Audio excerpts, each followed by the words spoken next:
longa a É história. longa a história. Mas Eu eu imagino. vou ser bem resumido. Não poupando talvez de detalhes importantes, mas eu tenho 30 anos, eu sou casado com a mesma mulher há 10 anos. É importante Uma família linda, né? É importante falar isso hoje, né?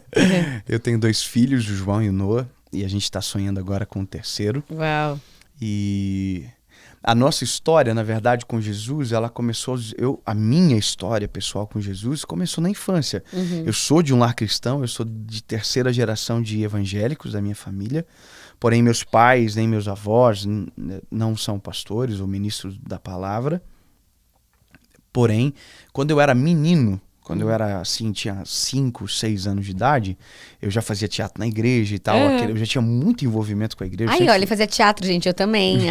Deve ter alguma coisa, né? Eu sempre fui muito apaixonado por arte, Arte. sabe? Eu sempre amava isso. Eu cantava na igreja. Eu me lembro que quando eu era menino, a gente tinha um negócio chamado cultinho na igreja. A gente chamava assim. Eu sou da Assembleia de Deus até hoje, é a minha igreja que me gerou. E eu cantava um hino só, cantava um hino chamado Folha Seca. É uma folha seca caída no chão, que vai para onde? Bom, muito velho. E eu me lembro que só eu cantava, só eu tinha coragem das crianças de cantar. E ninguém tinha coragem. E a professora sempre perguntava, alguém quer cantar hoje? Eu levantava a mão, ela sempre perguntava, tem mais alguém? Só eu tinha coragem. Eu cantava na igreja também, tocava teclado, fazia teatro, amava. Sério, que legal. Só que eu era o menino da igreja que era o único que tinha coragem. Então, tudo sobrava pra mim. Teatro, daí eu fazia. Cantar, eu cantava. Fazia solo, né? Lembra? Tal de solo e tal. Eu solava os hinos. Só que o que acontece? Dentro disso, Deus falava muito comigo. Sabe o que era engraçado? E um pregador na minha igreja e tal. E Deus sempre falava comigo. Sabe? Tipo, você, menino, Deus tem um projeto na sua vida e tal. Você vai ser um pregador da palavra e tal. Deus falava muito com a minha mãe sobre a minha história. E eu, naquilo tudo, eu era uma criança, então eu não tinha compreensão disso tudo, né? Mas Jesus sempre estava reafirmando, fixando no meu coração uma memória de amor e compromisso comigo, sabe? Porém, a gente teve várias histórias na nossa família. Meu pai teve uma falência, meu pai fugiu de casa. Nós ficamos durante, eu acho, alguns meses. Eu não vou falar o número porque eu posso ser mentiroso, eu não quero. Mas a gente pensando que meu pai estava morto, meu pai tinha sido assassinado. Meu Deus. A gente recebia ligações na nossa casa dizendo que meu pai estava amarrado em tal lugar. A gente ia, meu pai não estava. A gente recebia ligações dizendo que meu pai tinha sido encontrado boiando no mar. A gente ia e meu pai não estava. E meu pai faliu uma empresa e a gente ficou órfão nisso, né? E a minha mãe ia pra igreja e sofria muito com a maldade das pessoas. As pessoas falavam pra minha mãe se ela era divorciada. E na época não tinha esse negócio de identificador de chamada. Então a gente recebia trote de pessoas muito más, Que assim. horror! E Antigamente era comum um trote, né? Hoje não ligam muito. Porque hoje tem identificador de chamada, né? É verdade. E se não se identificar, você não atende. Eu, pelo menos, não atendo. E aí, o que acontece? No meio desse período tudo, a nossa família desequilibrou. Sabe? A gente perdeu muito. A minha mãe permaneceu servindo a Jesus, mas com o coração muito ferido com meu pai. Meu pai apareceu. Como que ele apareceu? Meu pai ligou pra casa do meu avô pra ouvir a voz da minha mãe, porque tava com saudade. E meu avô tinha colocado a chamada, a Bina, né? Que era o identificador de chamada. E aí meu avô viu o número do Paraná e falou assim, que número estranho. Ligou 2 vezes, 3 vezes e ficava quieto. Aí quando a minha mãe chegou, nós estávamos vindo de um culto, meu avô falou, teve um número que ligou 3 vezes pra cá. Aí minha mãe ligou, quando ligou meu pai disse alô, minha mãe começou a chorar. E aí a gente descobriu que era o meu pai. E a gente descobriu porque meu pai havia fugido, porque na verdade meu pai vendeu um negócio vendia bolinha de chocolate, meu pai que inventou aquela bolinha de chocolate que tinha brinde em cima. E foi um sucesso na época e meu pai vendia pra esse cara e esse cara comprava do meu pai com cheque e de repente deu um monte de cheque, voltou tudo e esse cara tentou até assassinar meu pai, por isso meu pai fugiu. Porque daí ele tinha uma dívida pro meu pai e queria pagar a dívida, né, acabando com meu pai. Tô sendo bem resumido aqui, né? Essa história é muito longa. Eu imagino. Nisso, minha mãe ligou pro meu pai, então, e nós fomos encontrar o meu pai em Foz do Iguaçu. Caramba. Vivendo uma vida miserável e tal. E aí eu me lembro do dia que eu cheguei lá. E tinha um frigobar cheio de uva. Meu pai comprou pra agradar a gente foi almoçar. E aí a gente voltou para Joinville. Meu pai voltou. Mas a gente não era mais os mesmos, sabe? Nossa família estava destruída. Meu pai e minha mãe brigavam muito e tal. E a minha mãe, nisso, teve um encontro com Jesus ainda mais profundo e orou por meu pai. E eu vou resumir. E durante 8 anos. E aí Jesus salvou meu pai. Uau, amém. Glória a Deus. Nós perdemos a nossa casa. Nós não passamos fome, mas a gente teve muita dificuldade na nossa família. Eu tinha muitas palavras negativas do meu pai sobre a minha história. Eu vou cortar essa parte. E eu me afastei de Jesus com 16 anos. E dos 16 aos 19 eu vivi longe do Senhor, né? Isso cobra um alto preço para quem tem uma promessa no Senhor, né? Com certeza. E eu comecei a namorar com a minha esposa, com a Paulinha. Nós vivíamos um relacionamento terrível. Eu entrei na faculdade, eu sempre fui um bom aluno, nunca fui um mau aluno. E eu fui garoto calouro, ganhei garoto calouro da universidade. Eu comecei a fazer propaganda de televisão, de rádio. E aí meu coração se desconectou completamente de Jesus, completamente da minha família. E eu tinha trilhado uma pequena carreira de modelo, assim, que tava dando certo. Inclusive aqui em São Paulo. Passei em teste pra Malhação na época. Não acredito. Isso eu acho que nem contei pra ninguém. Nunca contei no Gente, olha, eu já fiz também teste na Malhação. E engraçado isso, né? É, muito. Porque é engraçado eu me imaginar vivendo isso. Imagina, E, bom, foi assim. E aí, quando tudo estava perdido, no sentido de, pra mim estava tudo bem, mas na verdade estava tudo perdido. Eu tinha 19 anos e dia 23 de abril de 2009, Uau. eu tive um encontro com Jesus.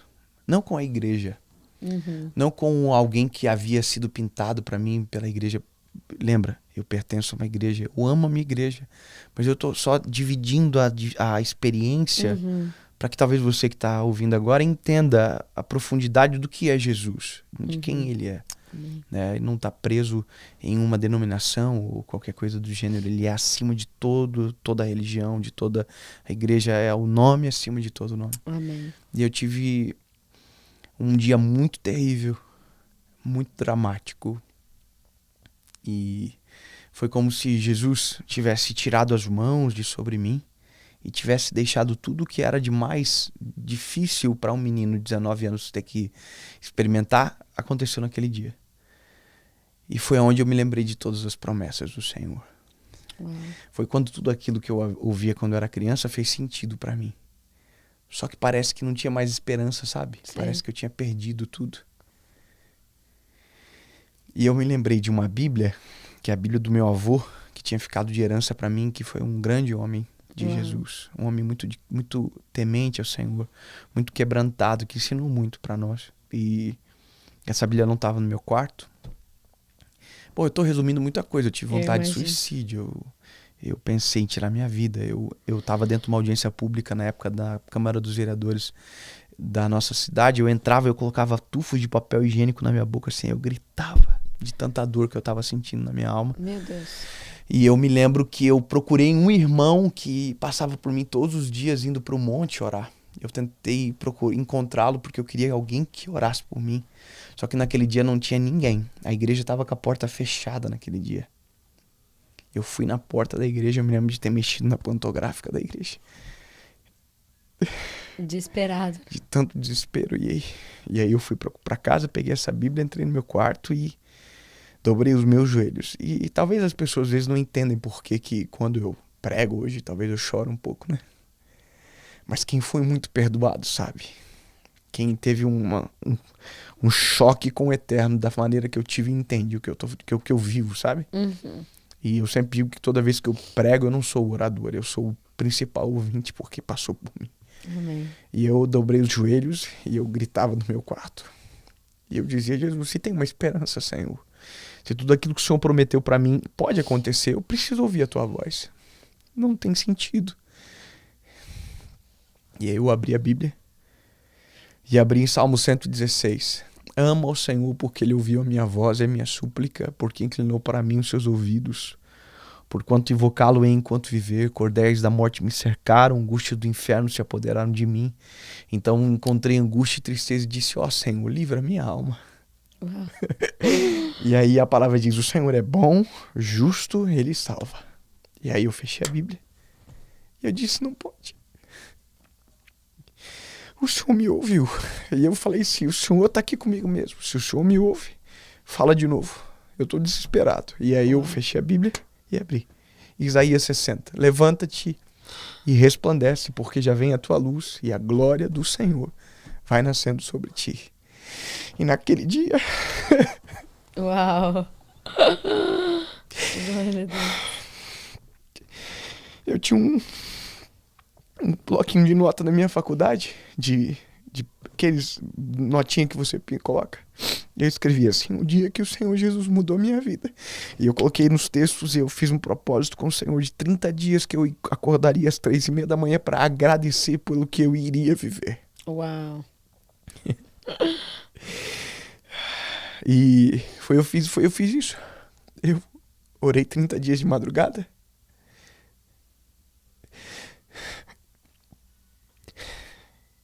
Eu voltei para Jesus.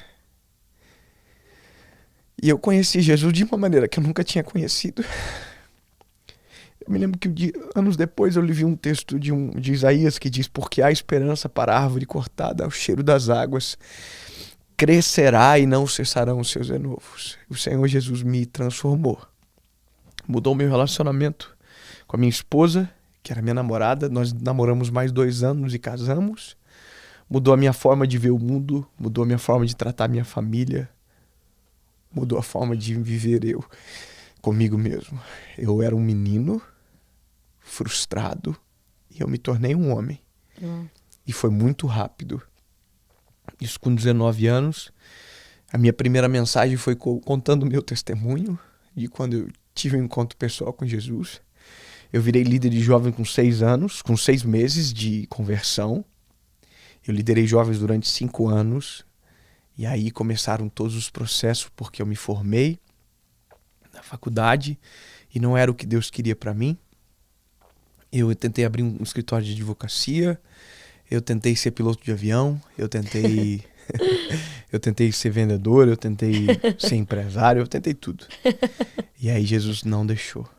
O Senhor fechou todas as portas, todas. E eu sou hoje um pregador do evangelho, que é exatamente o que Jesus queria que eu fosse. Eu vou viver ainda muito mais, eu ainda tenho mais futuro do que passado. Muito. E eu creio assim, né? Então eu tô no processo de descobrir a cada dia o próximo passo. De vitória em vitória, sabe? Você falou um negócio que... Agora aqui você falou assim, a lágrima caiu até, né? Caiu uma lágrima, você falou. Mas a lágrima não cai, a lágrima escorre. A lágrima não cai do olho, a lágrima escorre no olho. A lágrima sempre percorre um trajeto. É justamente para a gente sentir a profundidade do que a gente está vivendo. Então, todas as vezes que uma lágrima escorre, ela percorre um caminho até a hora que ela sai. E é justamente para que a gente desfrute de cada momento, sabe? Amém. Ela não cai, ela escorre. Então, com Jesus é assim, a gente está desfrutando de cada momento, sabendo que vai ter um novo passo a cada dia. Amém. E hoje eu tô aqui falando com você, lembrando disso, e eu sempre falo que as pessoas que mais precisam ouvir os nossos testemunhos, na verdade, é no singular, é a gente. Eu tô muito feliz de poder contar o meu testemunho para mim mesmo aqui de novo hoje. Que incrível. Porque todas as vezes que a gente lembra de onde Jesus nos tirou, a gente não esquece a essência que nos trouxe para esse lugar. Amém. Muito legal, né? Não esquece que a gente tem o conteúdo inteiro e tá maravilhoso. Então clica aqui para você assistir e se inscreve aqui no canal para acompanhar mais as novidades. Toda terça-feira às 19 horas. Beijo!